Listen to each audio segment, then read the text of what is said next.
Hello दोस्तों, नमस्कार। बहुत बहुत स्वागत है आपका हमारे यूट्यूब चैनल हिंदी एकेडमी परिवार में।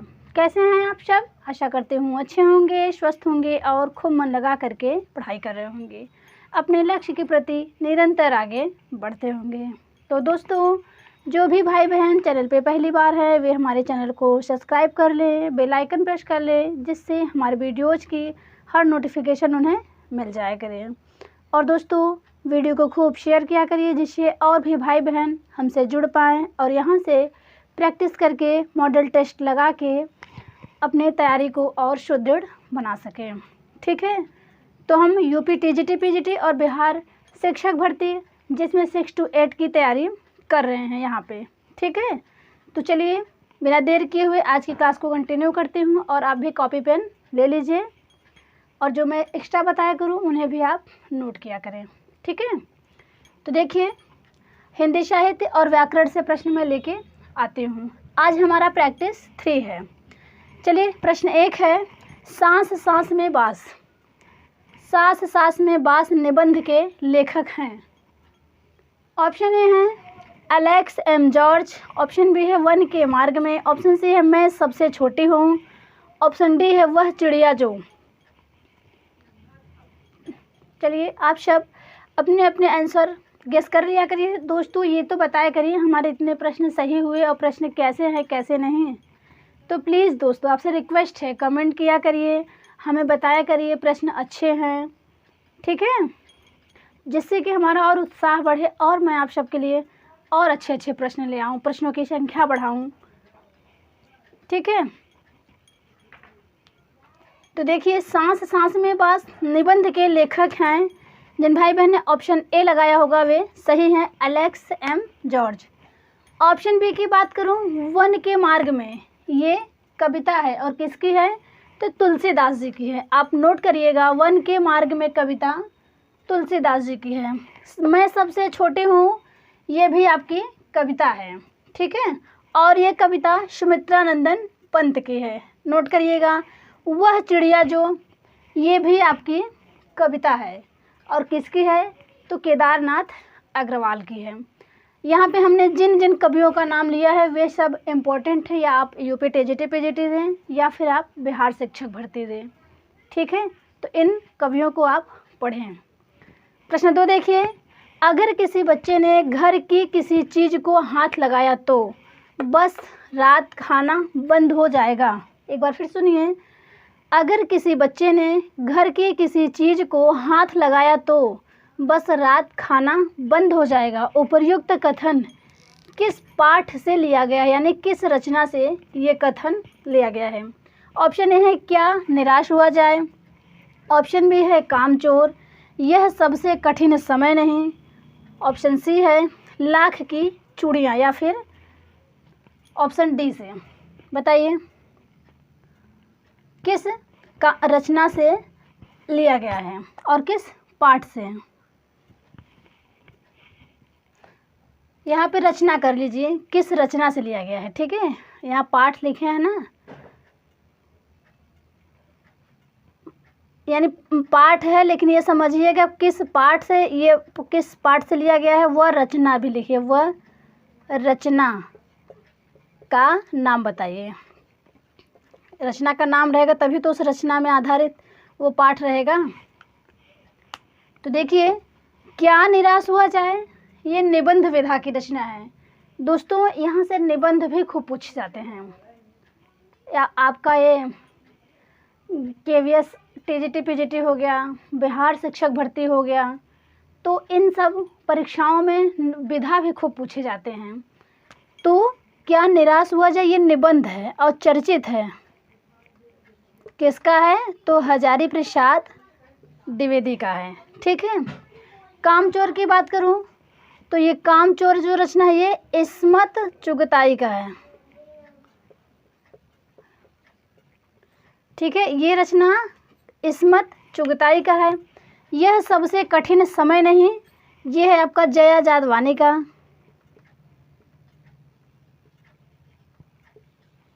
ऑप्शन डी की बात करें, लाख की चूड़ियाँ, ये कहानी है, ये आपका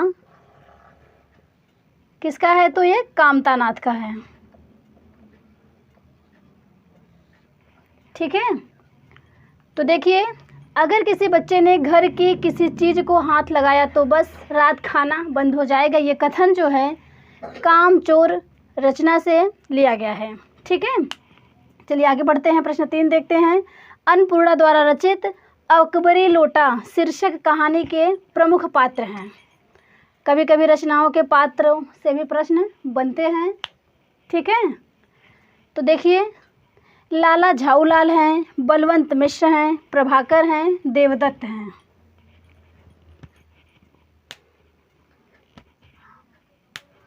चलिए ऑप्शन करिए, आप लोग आंसर करिए।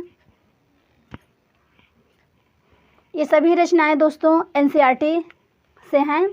6 7 8 की बुक में ये सब रचनाएं लगी हुई हैं।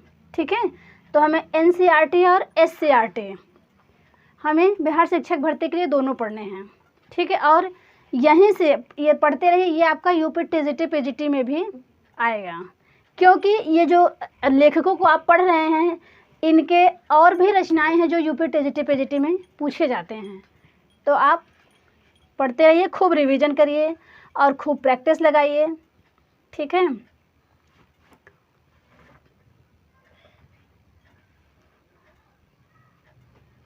तो देखिए, अन्नपूर्णा वर्मा द्वारा रचित अकबरी लोटा शीर्षक जो कि कहानी है, इनमें इनके पात्र हैं लाला झाऊलाल। ऑप्शन ए राइट है।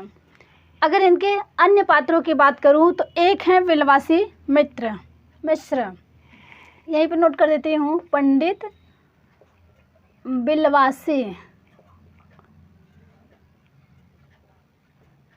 बिलवासी मिश्र।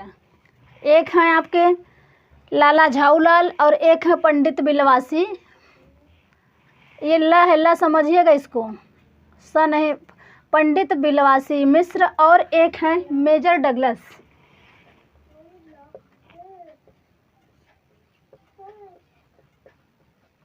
ठीक है, तो यही आपके 3 ये पात्र प्रमुख हैं अकबरी लोटा शीर्षक कहानी में, लाला झाऊलाल और पंडित बिलवासी मिश्र, मेजर डगलस। ठीक है, चलिए प्रश्न 4 देखते हैं। भारत की खोज किसने लिखा है बताइए? तो ये पंडित जवाहरलाल नेहरू। अंग्रेजी में लिखी गई किस पुस्तक का अनुवाद है बताइए? भारत की खोज जो कि अनुवाद है, हिंदी अनुवाद है, वो अंग्रेजी में किस नाम से लिखा गया है बताइए? A passage to India, India wins freedom, discovery of India, या फिर इनमें से कोई नहीं। तो देखिए, यहाँ पे जिन भाई बहन ने ऑप्शन सी लगाया होगा वे सही हैं। डिस्कवरी ऑफ इंडिया का ये अनुवाद है भारत की खोज। चलिए प्रश्न 5 देखते हैं। कबीर घास न दिए जो पाऊ तली होय, ओड़ी पड़े जब आँखी में खरी दुहेली होय। रेखांकित शब्द का अर्थ है दुख, अहम, दुश्मन, अपशब्द। चलिए आप लोग आंसर करिए।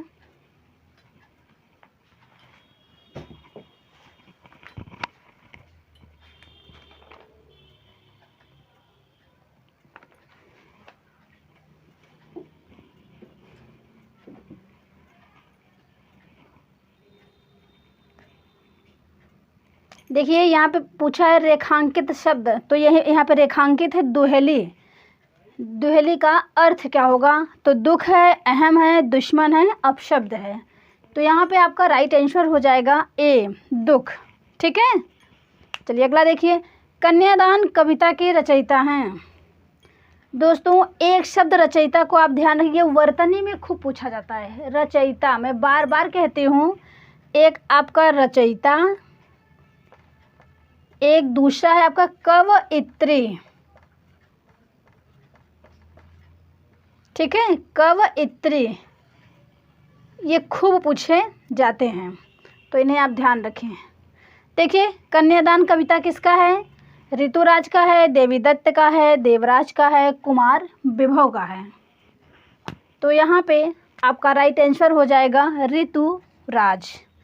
ठीक है, चलिए इन सबको आप नोट कर लीजिए, आगे बढ़ें।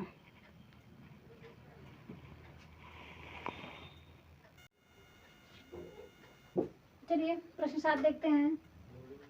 आप शस्त्र उठाएं या न उठाएं, आप चाहे लड़े या न लड़े, मैं तो आपको ही चाहता हूँ।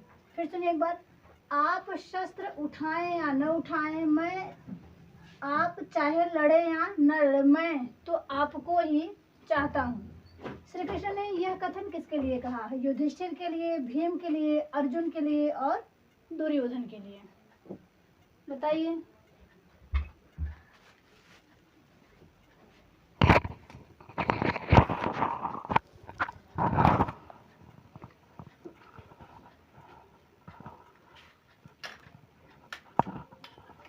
तो देखिए यहाँ पे आपका राइट आंसर हो जाएगा ऑप्शन नंबर सी, अर्जुन के लिए। ठीक है,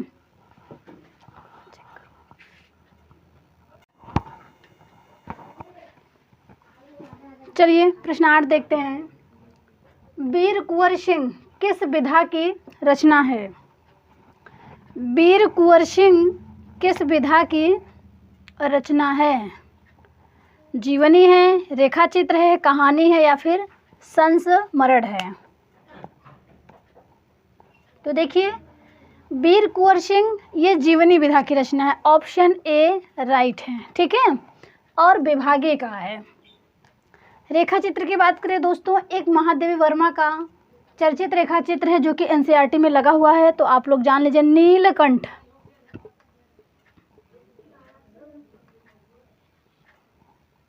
नीलकंठ। ठीक है, चलिए प्रश्नों देखते हैं। महाराजा दशरथ को किस देवता के आशीर्वाद से चारों पुत्रों की प्राप्ति हुई थी? वायु देवता, इंद्र देवता, सूर्य देवता और अग्नि देवता। आप सब अपने अपने आंसर करिए।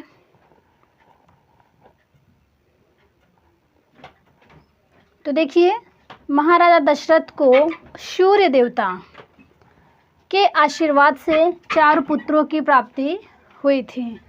प्रश्न 10 देखिए, पंचवटी किस नदी की तट पर है? पंचवटी किस नदी की तट पर है? गंगा, गोदावरी, ताप्ती, क्षिप्रा। इसको क्षिप्रा भी पढ़ा जाता है और क्षिप्रा भी। आप लोग जानते होंगे क्षिप्रा जो है, क्षिप्रा नदी के किनारे उज्जैन शहर बसा है। ठीक है, उज्जैन शहर बसा है और ताप्ती नदी के किनारे सूरत बसा है। उसी प्रकार ये गोदावरी नदी के किनारे दोस्तों नासिक बसा है। ठीक है, एक और है आपका साबरमती। साबरमती नदी के किनारे अहमदाबाद बसा है। ये सब जीएस में पूछे जाते हैं, मैच करने के लिए आ जाता है, तो ये सब आप जानते रहिए। देखिए पंचवटी आपका गोदावरी नदी के तट पर है, राइट आंसर है। ठीक है, प्रश्न 11 देखिए, पंपा सरोवर के पास किस ऋषि का आश्रम है? वशिष्ठ ऋषि का, विश्वामित्र ऋषि का, मतंग ऋषि का या फिर अंगस्त्य ऋषि का? चलिए अपने अपने आंसर गेस करिए। तो दोस्तों यहाँ पे आपका राइट आंसर हो जाएगा ऑप्शन नंबर सी, पंपा सरोवर के पास मतंग ऋषि का आश्रम है। अगला देखिए, महाराज परीक्षित के पुत्र का क्या नाम था? चित्रांगद था, जन्मेजय था, पांडु था, विचित्र वीर्य था।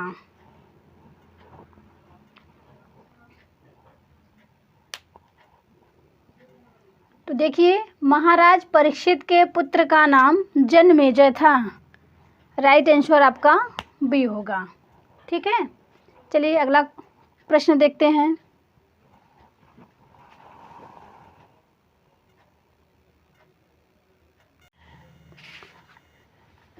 चलिए प्रश्न 13 देखते हैं।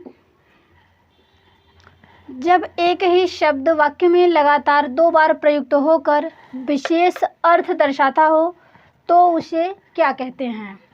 युग्म शब्द, पुनरुक्त शब्द, सामासिक शब्द, अनेकार्थी शब्द। आप सब अपने अपने आंसर गेस करिए।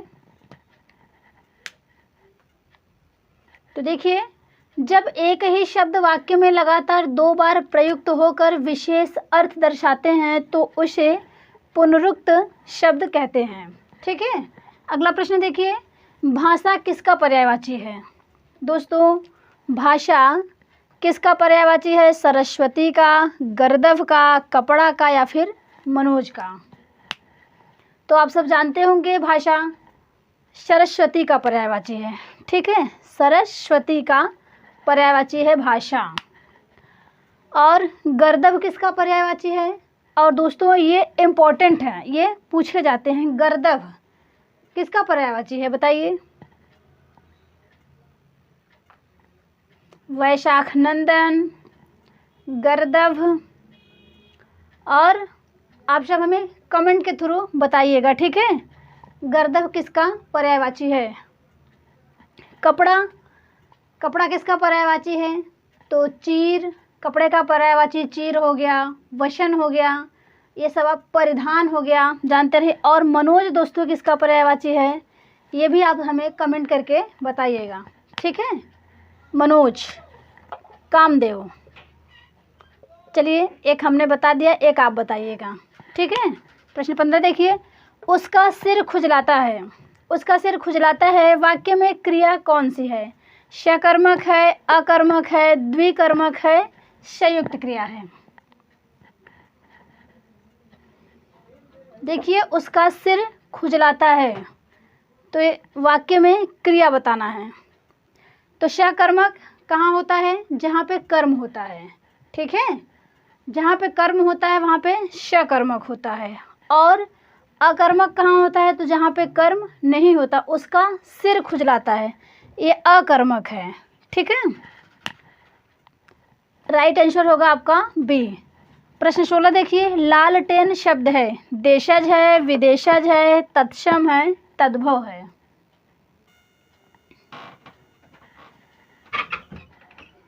तो देखिए, हिंदी में कुछ विदेशी भाषा के शब्द हैं जो बाहर से आए हुए हैं, उन्हें विदेशज कहा जाता है। तो लालटेन आपका विदेशज शब्द है, विदेशी भाषा का शब्द है। जैसे आपका अरबी हो गया, फारसी हो गया, पुर्तगाली हो गया, जापानी हो गया, पश्तो हो गया, चीनी हो गया, ठीक है, तुर्की हो गया, ये सब आपके विदेशज के अंतर्गत आएंगे। प्रश्न 17 देखिए, यदि विसर्ग ये विसर्ग का चिन्ह है के बाद स्वर या व्यंजन का मेल हो तो उसे क्या कहते हैं? समास कहते हैं, स्वर कहते हैं, व्यंजन कहते हैं या फिर विसर्ग कहते हैं? बताइए। तो दोस्तों सुनिए फिर से प्रश्न, यदि विसर्ग के बाद स्वर या व्यंजन का मेल हो तो उसे, राइट आंसर आपका डी होगा, उसे विसर्ग संधि कहते हैं। ठीक है, और जहाँ पर स्वर का स्वर या से मेल होता है तो वहाँ पे स्वर संधि होता है। फिर सुनिए, जहाँ पे स्वर का स्वर से मेल होता है तो वहाँ पे स्वर संधि होता है, और जहाँ पे स्वर का स्वर या व्यंजन से मेल होता है तो वहाँ पे आपका व्यंजन संधि होता है। ठीक है, प्रश्न 18 देखिए, मालवी बोली का क्षेत्र है। दोस्तों बोलियों के क्षेत्र भी आप पढ़िएगा, पूछा जाता है। ठीक है, तो मालवी बोली का क्षेत्र है, हरदोई है, फिरोजाबाद है, जालौन है, इंदौर है। तो देखिए, मालवी बोली का क्षेत्र आपका कहाँ होगा? तो option number D is right. Indore में मालवी बोली बोली जाती है। ठीक है, और option A Hardoi, option B Firozabad की बात करूँ तो यहाँ पे कन्नौजी बोली बोली जाती है। ये दोनों क्षेत्रों में कन्नौजी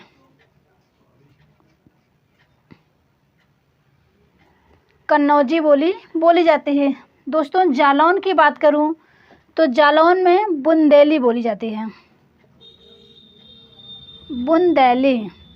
ठीक है, चलिए ये सब नोट कर लीजिए, 4-5 क्वेश्चन और देख लूँ।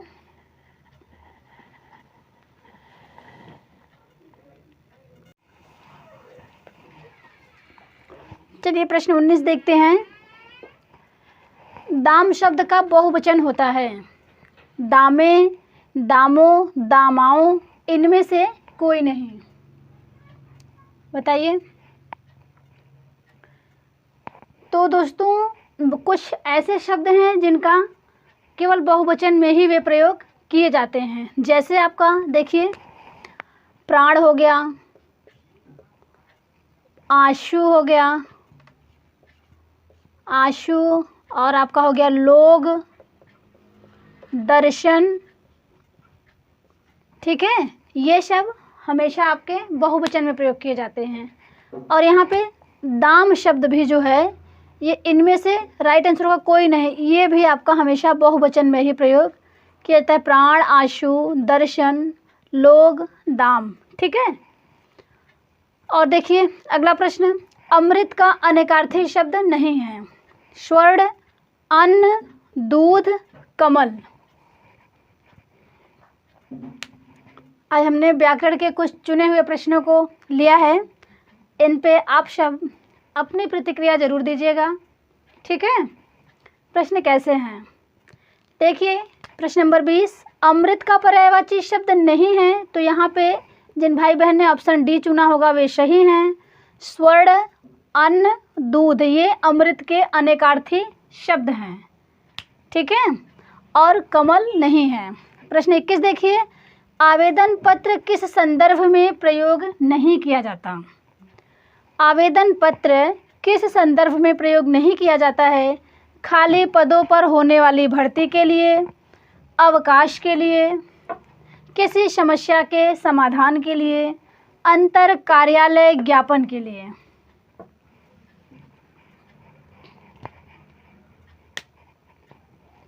चलिए ऑप्शन करिए। आप सब अपने अपने आंसर लगा लिए होंगे अब। तो देखिए आवेदन पत्र का प्रयोग किस संदर्भ में नहीं किया जाता है, तो ध्यान से सुनिएगा। खाली पदों पर होने वाली भर्ती के लिए आवेदन पत्र का प्रयोग किया जाता है, आप सभी लोग जानते हैं। अवकाश के लिए भी हम आवेदन पत्र कर सकते हैं। आवेदन किसी समस्या के समाधान के लिए भी हम आवेदन पत्र का प्रयोग करते हैं, जबकि option number D right answer है। अंतर कार्यालय ज्ञापन के लिए हम आवेदन पत्र का प्रयोग नहीं करते हैं। ठीक है, चलिए प्रश्न 22 देखिए। संरचना के आधार पर सरल वाक्य के दो प्रमुख घटक माने जाते हैं। फिर सुनिए एक बार, संरचना के आधार पर सरल वाक्य के दो प्रमुख घटक माने जाते हैं। सकर्मक, अकर्मक, उद्देश्य, विधेय, विशेषण, क्रिया विशेषण, एक वचन, बहुवचन। इनमें आप सब आंसर लगाइए, आप सब अपना अपना।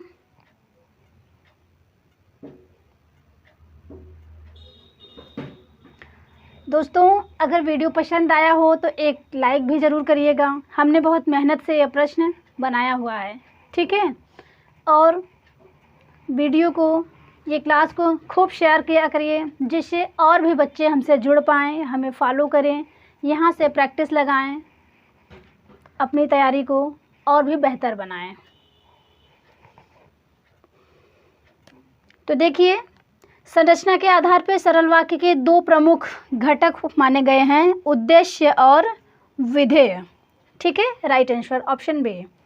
प्रश्न 23 देखिए, वाक्य में जिसके विषय में कुछ कहा जाए वह कहलाता है। वाक्य में जिसके विषय में कुछ कहा जाए वह कहलाता है, उद्देश्य कहलाता है, विधेय कहा जाता है, या क्रिया कहलाता है, या फिर मिश्र वाक्य कहलाता है। तो देखिए आप लोग जानते होंगे उद्देश्य विधेय किसे कहते हैं। वाक्य में जिनके विषय में कुछ कहा जाता है उन्हें उद्देश्य कहा जाता है। ठीक है, और जो कुछ कहा जाता है, ध्यान सुनिए, जिनके बारे में कुछ कहा जाता है उन्हें उद्देश्य कहा जाता है, और जो कुछ कहा जाता है उसे विधेय कहा जाता है। समझ गए ना, एक बार फिर सुन लीजिए।